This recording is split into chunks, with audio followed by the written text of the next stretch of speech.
Wednesday. It is the 9th of the month of December 2015, and this is Wayne Goldsboro Television. I'm Wayne Alley. And I'm Kate Daniels. And oh boy, here we go. We're getting closer and closer, aren't we? Yes, we are. The holidays we are upon us, indeed.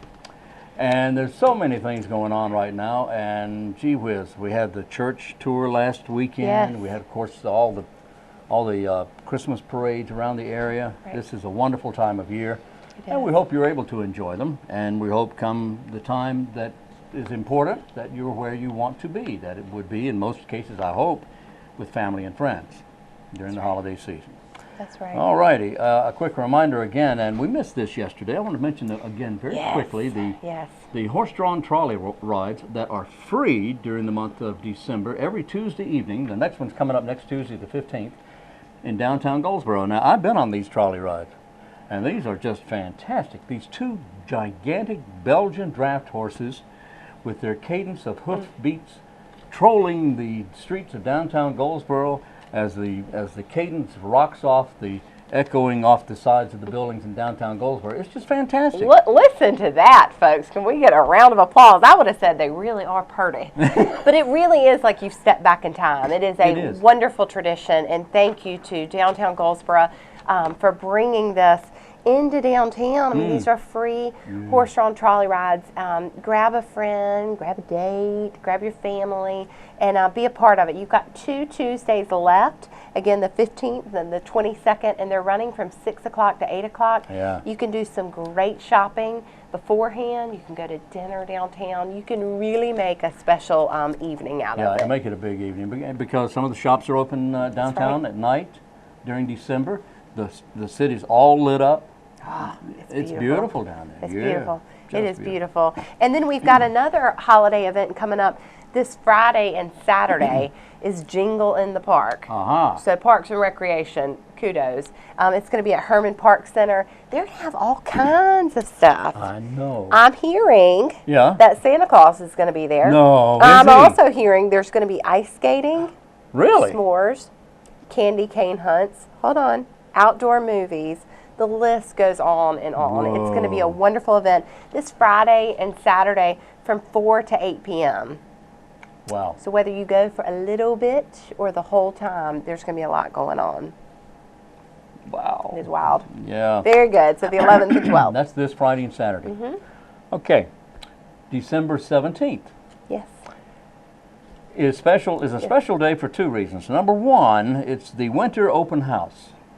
The Winter Open House at the Literacy Connections on East Ash Street. Now, Winter Open House means that you'll be able to go in and enjoy a performance by the Literacy Connections Choir, and you'll be able to stop by and meet your fellow community members, and you'll be able to practice conversational skills, find out about Literacy Connections. You know, we have this Literacy Connection here in town. I bet many people just don't know what it is or anything about it. Sure. You need to know about Literacy Connections because it's a fantastic program. It really is. Helping a lot of people. And very much needed. Yes. Very much needed. What's amazing to me, and I don't want to get too serious here because you know how I am, but what's amazing to me are the numbers that 1 out of 4 people in Wayne County are considered to be illiterate. That means you have 4 people in a room. The average is that one of those people cannot read or doesn't read well enough to pass a test. Right. Now that's sad. I can't imagine that. 1 out of 4 people. And a lot of times if for whatever reason an individual didn't have the opportunity or the resources growing up, they go the rest of their life and learn enough to make it through. But think of all the things that are being missed and things that you take for granted. Yeah. Reading a prescription bottle. Yes. Following a recipe. Yeah. Reading directions. You name it, it's so important. And it's a struggle. And you know, I've talked to individuals that did not reach out and get help until they were a lot older in life. And they're very thankful they did. And, you know, there's resources here in town. So if you know of somebody, if you are struggling or you know of somebody, there are wonderful resources right here in town. And it's never too late to learn or to grow or to be more proficient in reading. But it really is sad that there are so many people that have to almost fake it through life because they feel like there may not be resources or they're embarrassed. It's nothing to be embarrassed about. Absolutely not. It's nothing to be embarrassed about. Not a thing. Reach out, and there's a lot of resources. All you have to do is just make that first step and That's ask right. about it. And you know, it's no secret. I have talked about this before, but my dad was illiterate. He was born in 1917, and back then, a family of, I think there were 11 kids. He was the youngest boy, and as the youngest boy, all the others got to go to school, and he got pulled off the mule to work in the tobacco farm, because that's what the younger kids did. Right. They didn't get to go to school. And it was 1919, in the early 1920s, and he never learned to read. But he ended up as a builder. He could tell you how many brick or block were in an entire house or a building. He could figure, and he was amazing in that regard. But he did pick up later on in life. He was able to read some, but it was just he was not able to. And if only the literacy connections had been available at that time, he'd be there every day. Yeah. I know he would. Yeah. He would. So there you go. So take advantage of that, because there it is. It's right there. It's 2001 East Ash Street. Okay? And the second thing about December 17th is that it's Wright Brothers Day. And I haven't read that anywhere. I just happen to know that because Just know that. Well, they're heroes of mine. Yes. Yeah, all my life I have been interested in flying, and finally a couple of years ago I was actually able to go visit the memorial, the site at Kitty Hawk, and that was a thrill for me. But it's December 17th, 1903 is when the Flyer 1 actually flew after several failed attempts there at Kitty Hawk on the coast of North Carolina. History. I love it. I also love the fact that I'm looking at the wrong camera. We're over here now. Duh. You know how I knew that? How did you know that? Because it wasn't looking back at me. This one is right here. See that? We'll see make that? sure people are paying attention, Look right? right there. See the guy on the sofa on the left side there, and that green sofa? You should get out of that bathrobe. Ugh. Anyway, look, we're going to take a break. We're going to go to our interview, and we'll be back.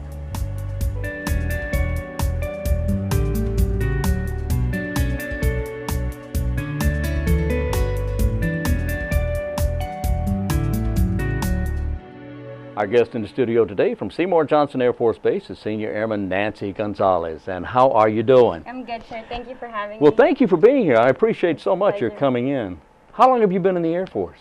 I've been in the Air Force a little bit over 5 years now. Really? Yes, sir. So how long have you been here at Seymour Johnson? Going on almost 4 years here soon. Oh, okay. So you've been here a while. Yeah, a while. It's been a minute.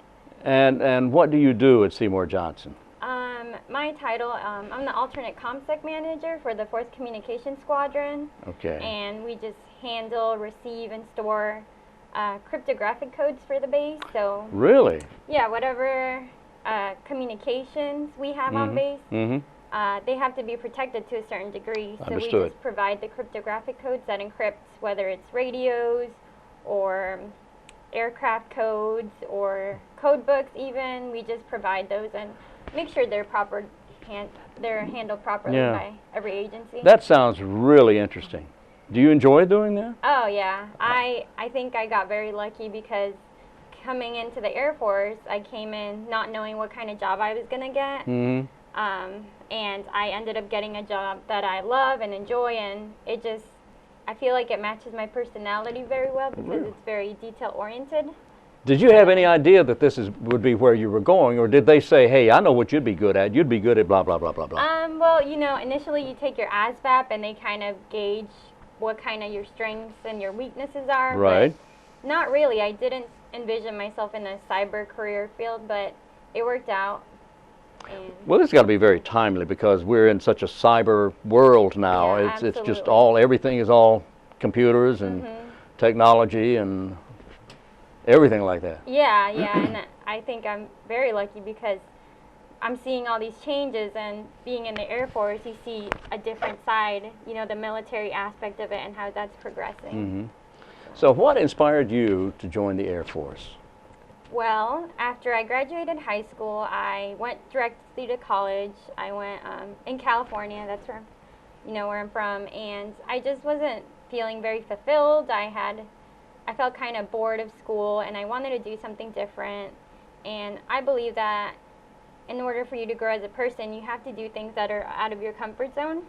So for me, I never saw myself in the military, so I was like, let's join the military, why not? And, fast forward here a few years later, I'm loving it, and I'm still in the military. Oh, that's great. You That's know, great. and You like challenges then? Yeah, for sure. And I'm very lucky because I could still do my education as well, you know, while Yes, serving. Of course. So, Yeah, the Air Force has a great program to help you with your college. yeah. So where's home? Where are you from? I'm from San Diego, California. That's where I was born, but I actually grew up in Mexico. Okay. And then my family and I moved back to America when I was a little bit older. So, Okay.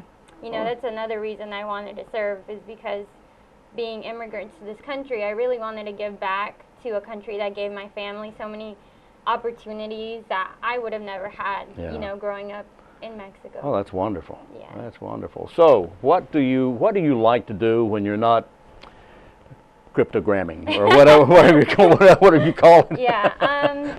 Well, I love cooking.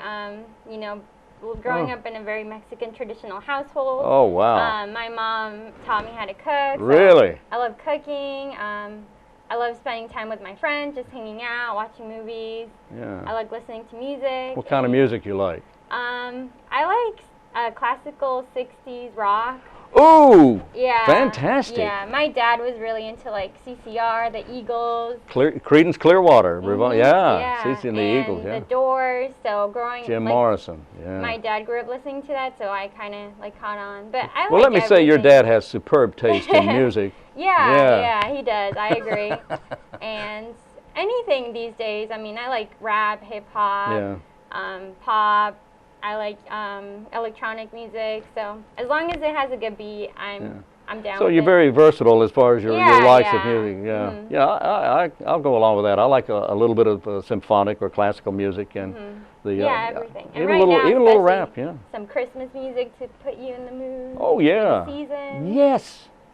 So what are you doing for Christmas? Are you? I'm actually flying home to San Diego. Are you?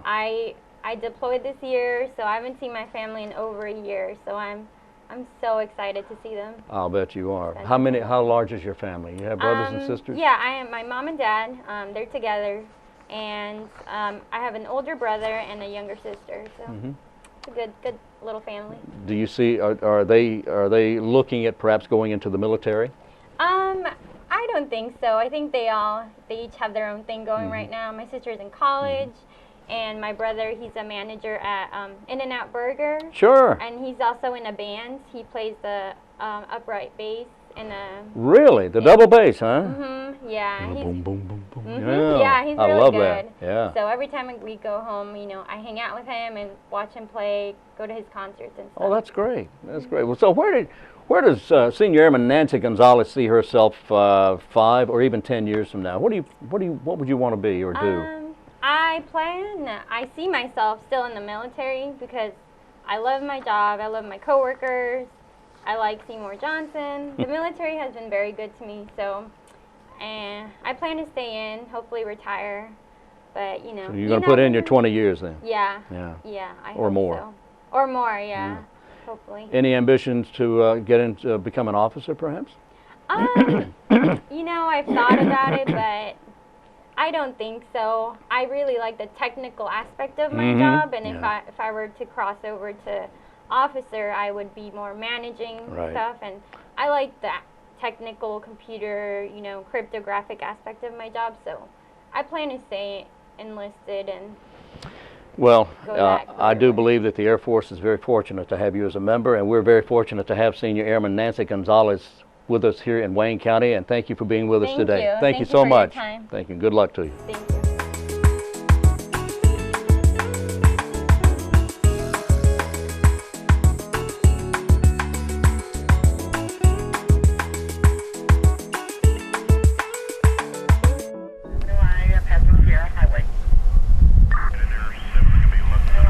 Hello, I'm Officer Habermas, traffic officer with the Goldsboro Police Department. Reducing impaired driving is one of my top priorities throughout the year and the holiday season. Each year, drunk drivers kill innocent victims and ruin families. We are all at risk of this senseless crime. Goldsboro Police Department intends to put these drunk drivers where they belong, in jail. Already this year, 245 drivers have learned that lesson. If you plan on drinking this holiday season, please be responsible and have a designated driver. Please don't drink and drive, it ruins lives. 7 less than 1 lot. Update is at 1020 West Eastbound Avenue I, crossing Sierra Highway.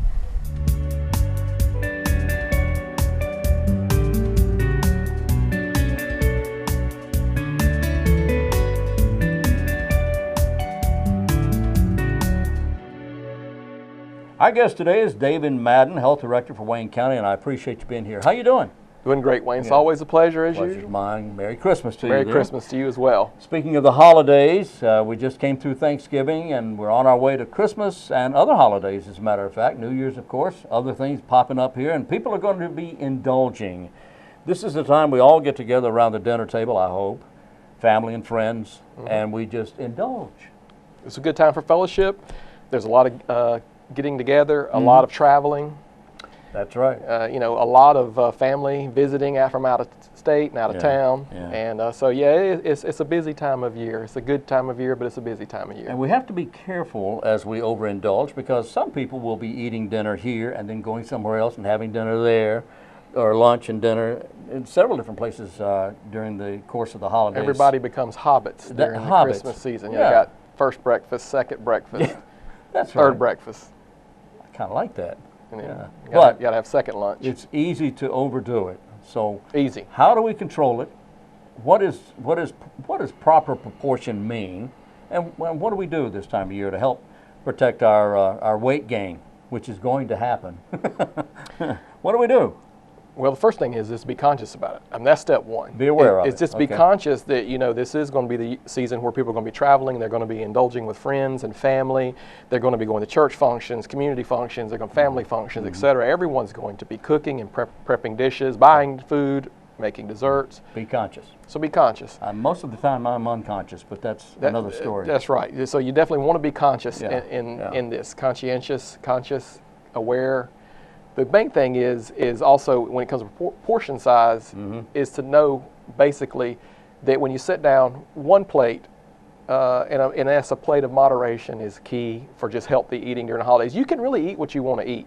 Now, of course, if you have diabetes, make sure you do have your medications with you, because especially if you're going to be exposed to more sweets, where they could change your sugar levels.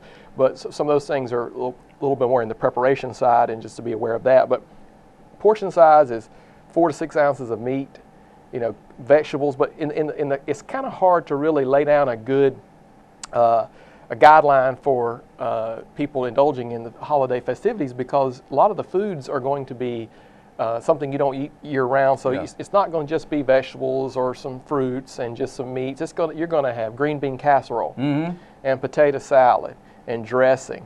And you're going to have meats with a lot of gravies and fixings and all those kind of things that we especially indulge in here in the South. So the main thing is just to try to limit yourself to a plate. Try to mix it up a little bit. Don't overdo the sweets. Yeah. But no, you said eat anything you want to eat. Eat anything you want. Can you really do that? You can. In As long moderation. as- Eat in moderation. In moderation. Yeah, enjoy it all. Sample it. But instead of going and getting the whole slice of cake, of the new cake that Auntie made, instead go and get maybe just a very small sliver or just a bite worth and sample it, then go sample another piece. That way you're not caught up in eating 2 or 3 pieces of cake. Oh, you mean just and one slice? 12 or 15 ounces of turkey. Those things what are normally what happens, because it's always good. It's delicious this time of year, and the fellowshipping really encourages you a lot of times to eat more, as you said. And it's not just going from place to place, because you may have one with the grandparents, one with the family and the immediate family, or maybe one with a church function or social function. So you get caught up going and eating at various places, but also it's at the time of just sitting down and having a good fellowship with people. A lot of times people just tend to eat more because they're sitting near the food, or they're standing where the food is laid out and displayed in a nice buffet fashion. And there's always food there. Regardless of where you go, somebody's always got sweets. They always have snacks. The Christmas cookies. Yeah, cookies and Christmas cake. candy. Oh boy. Yeah, absolutely. Yeah. So like I said, being conscious about it, being conscientious about it, and being thoughtful about it, those are the first steps of just being aware. Know that you're going to be exposed to all this. Kind of get your willpower set in early a little bit to say, I'm going to try to indulge. I'm not going to overindulge myself, but I will indulge in a little bit of everything. I'm not going to restrict myself to trying the food out, because that usually works against you, because you say, well, I'm not going to eat any sweets. People tend to do that. Well, let me ask you this. What happens when you do overindulge, when you have too much? What happens to your body when you have eaten too much? Well, as you know, what happens usually after, we just passed Thanksgiving, how many people were unbuttoning their pants and sitting on the couch in a half stupor of sleep? Well, I didn't see you there. You get lethargic. Yeah. So yeah, I was watching. Oh, were you? Obviously you were. From my couch. Yeah, okay. in a dazed stupor. A dazed stupor. Yeah, but you know, I mean, your body get, you know, when you overindulge like that, and your body chemistry changes from the sugars and the fats and everything. I mean, you do. You just get bloated. The sodium, the weight, the extra. The sleepiness you get and the drowsiness, I mean, all that just changes your energy level during the holidays, you know, and then you feel miserable. Can this really work against you? Can it create serious health problems? Just the one-time thing? Can it just, not just a seasonal overindulgence. You just get a little miserable from overeating. Oh, okay. But it's not going to have a lifetime effect. You know, it's all about that moderation. A lot of people, you know, naturally gain a couple of pounds through the holidays. So just a couple. Well, some people gain a lot, but you know, it's expected sometimes to gain a pound or two because you are consuming more calories. Right. But you know, just stay on your routine. Don't let the holidays be an excuse to get off of your physical activity routine. So if you're a walker or a gym person or whatever, you know, or you get together for tennis and in the winter tennis play, you know, or whatever. If you're one of those people, you know, don't stop it. You know, keep that going. Keep that activity. Don't let the hustle and bustle of the holiday season get you off your routine, because that is where people really get the double whammy effect. Okay. Not only do they start eating more through the holidays, but they'll also just, because they stay so busy out getting decorations, meeting with people, having all these extra planning events, that they get off their routine. And that's more hurtful to you than even overeating. Because that physical activity and that routine is what helps keep you constantly fighting the behavior to do the opposite, which is to overeat or just sit around, not do a lot. If you are going to overeat, should you lean more towards eating the healthier foods like the lean turkeys? Well, I don't encourage overeating. But Why not? But if you are going to overeat, I mean, I tell people, eat what you want to eat. I mean, we can sit up here and really, and you know, I can kind of grandstand a little bit and say, oh no, you overeat an extra 2 bowls of salad. Wow. But we know, you know, that's unrealistic, and nobody's going to heed any of that advice. My thing is to try to be conscious about overeating. Eat what you want to eat. Indulge to the degree of reasonable. You know, don't go way out of way. Try to eat everything that you can. Pick. When I go in, what is one thing I try to do, and maybe other people try to do it too, is I go in a little, and this is going to sound weird. No. It is. So brace yourself. I'm bracing.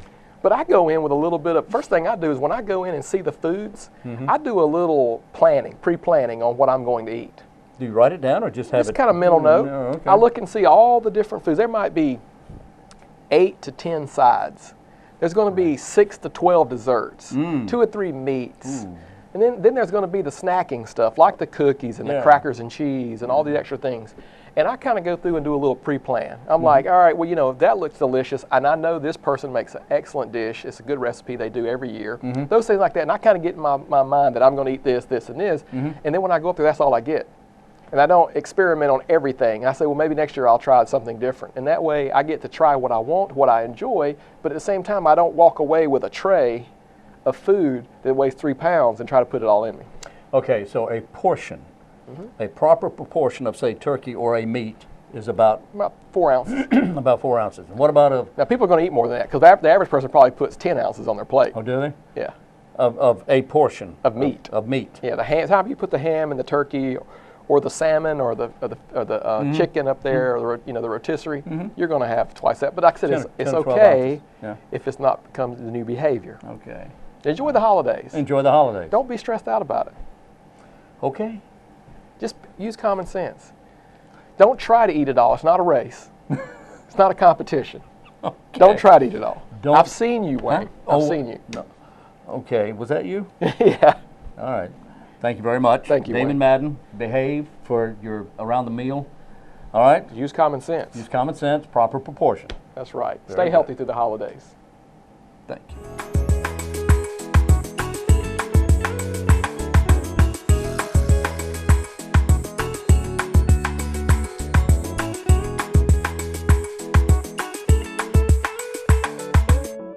We're back on Wayne Goldsboro Television. Thank you for being with us on this day, whatever this day is. What is this day? It's the 9th, isn't it? The 9th of December, which happens to be... What happens today? It happens Whose to be birthday? the 343rd day of the year, which means there's only 22 days remaining. Yes, 22 days remaining, that's all. One of my favorite actors is having a birthday today. He turns 99 years. Who? Kirk Douglas. He's not 99 years. Old? Yeah. No, he's not. Not Michael. Oh. His dad. We were about, did you see that? We were about to go. No. I just sounded Hey. like my mother arguing with you. Okay, so his father? Yeah, we got to hurry up assuming? because I got to go. No, wait. No, wait. His dad His dad, okay. is 99 today. Okay. Michael Douglas, he'll get it right one day. Anyway, Kirk, who in fact had some health issues a few years ago. He had a stroke, a devastating stroke, and man, he is amazing. But Kirk Douglas is 99 years today, and boy, what a talented actor he is. In fact, he was acting just a few years ago, in his 90s. Yeah, after having recovered from a stroke. Wow. Yeah, Dina Merrill, that lovely lady, is 90 today. Bo Bridges, you know, we had Jeff Bridges the other day, and with a birthday, and now Bo's having a birthday. His brother, 74. The sons of Lloyd Bridges, if you remember Sea Hunt from 1955 on television. Lloyd Bridges, who did that and did so many other things, including the movie Airplane, where he played an air traffic controller who was just really out of it. But, but he was very funny in that movie. But Bo Bridges turning 74 today. Michael Nouri, you'd know him if you saw him. He's 70 today. John Malkovich, another actor that I absolutely adore. John Malkovich is 62 today. You talk about some fine acting. He almost always plays the bad guy. And I love that. You love that. It takes talent. Yeah, it does. It does. He is such a talented guy, and everybody knows and loves Donny Osmond. Sure. Okay? Who is he? The Osmond brothers. Oh! Yeah, the Osmond brothers. You know, the Osmond brothers? Of course. They were on, of course, and discovered by Andy Williams and did the TV thing. And then the Osmond brothers had their own. They do Christmas shows every year, the big time Osmond, the Osmonds. Yeah, now that you know say Marie? that, I know You know it. Marie Yeah, Osmond? yeah. Okay, it's her brother. Does she sing? Huh? Does she sing? Does she sing? Oh, this is going to be embarrassing, isn't it? No. No, she doesn't, right? No, she actually is a mechanic. She works on Jeeps. You stop it. I stop it. No. You stop it. Yes, Does she really yes, sing? she sings. She's an absolutely wonderful She's singer. beautiful. She is. And she and Donnie had a summer replacement show on television. Oh. And they were so funny. It was brother and sister. They were. Well, I remember seeing shows where she was emceeing stuff with her brother, Yes. but I didn't know that she sang. Oh, she sings beautifully, and she and her brother. It was the brother and sister thing, and they were always fighting. It was so funny. Aww. Kind of like, you know. Stop it, Wayne. Okay. No, I'm not. You stop. You stop it. Anyway, those are the birthdays. Anyway, let's see birthday. what else we have. Happy birthday. Is that it? It's almost it. We got another couple of days and a big weekend ahead. A lot to look forward to. We do have a lot to look forward to. And it's the middle of the week today, and that means tomorrow is not. So we got to go. He's Wayne Alley, and I'm Kate Daniels. We're so glad you joined us. What she said. Come back tomorrow. Yeah, we'll be back tomorrow. And this is Wayne Goldberg.